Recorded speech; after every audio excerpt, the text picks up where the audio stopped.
Hey everyone, it's Craig with One Man's Cancer Journey, bringing you my weekly update. For my health update, overall, I've been feeling pretty good. On Thursday of this week, we had an acupuncture session that went well.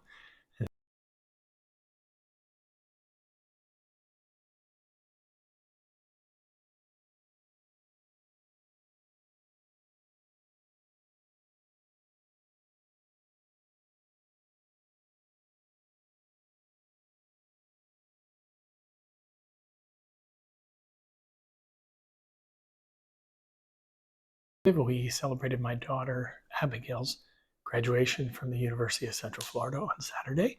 And on Sunday, we hopped on MSC Seashore cruise ship at Canaveral and headed out for a 4-night cruise to the Caribbean. And the whole family was there, Megan, Abigail, Marianne, and myself, and really just enjoyed the time together as a family as they begin to move closer to their adult lives. We don't know how often we'll have these opportunities going forward with Abigail moving to the West Coast. So we're going to be very excited to enjoy these times together as we can.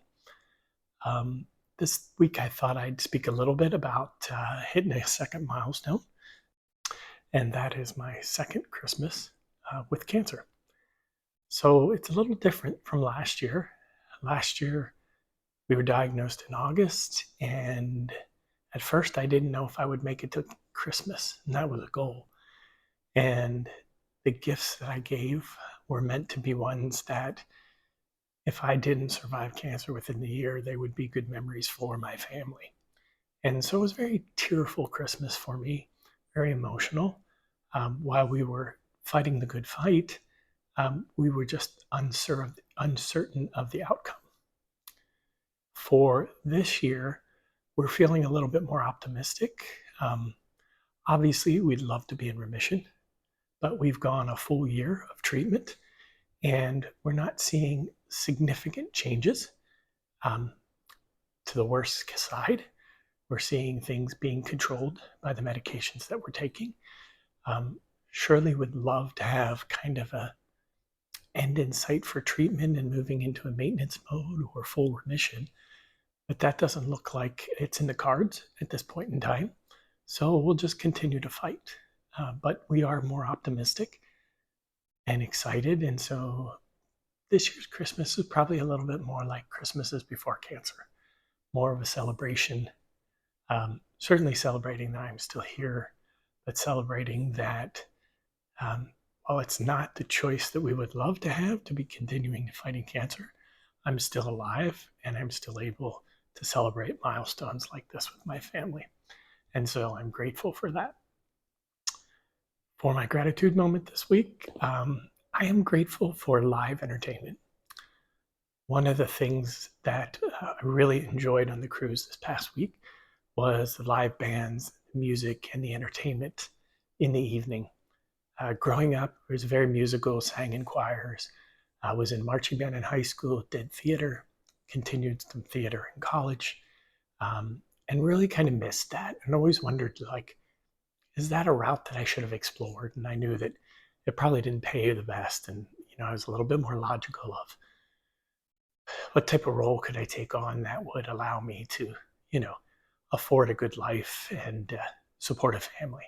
And so I never really explored that. I was fortunate when I worked at Disney to be part of the cast choir for the Epcot Candlelight Processional. So for 11 years, once I got over the nerves of trying out for the choir, I did make it. In 11 years, I served as a cast choir member as part of the Epcot Processional.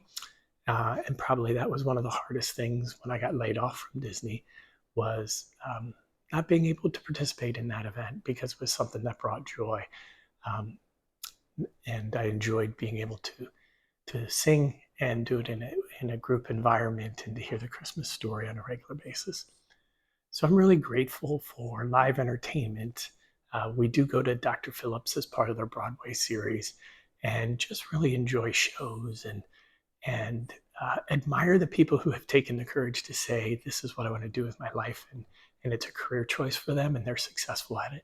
And I know there's tens of thousands of people that are trying that haven't hit the same level of success as others, but I applaud them for taking that chance and for um, following their passions and their dreams, particularly as I've gotten older and as I've faced cancer and kind of look back on life a little bit more of what are the things you really enjoyed you did and what are those things that, if you had to do it again, you might do it a little differently. I do love my life. My wife and my family are wonderful, and I don't regret a minute of it.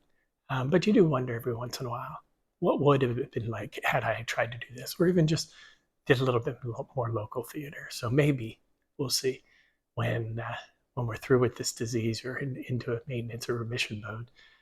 Maybe it'll encourage me to maybe try something a little new in a local environment with a choir or with a theater or something. But I am really grateful for live musicians and live entertainers uh, that come out and just share their craft. It's a lot different than what you hear coming out of recording studios where they can mix it and do all those things. Live entertainment, they deal with whatever happens on stage and keep the show going on. So I really appreciate that. So I'm grateful for the opportunity this week on our cruise to really enjoy some great bands and musicians, and even karaoke nights, listening to folks who just enjoy standing up there and singing, whether they're good or not, but just having a good time and seeing the joy on their face.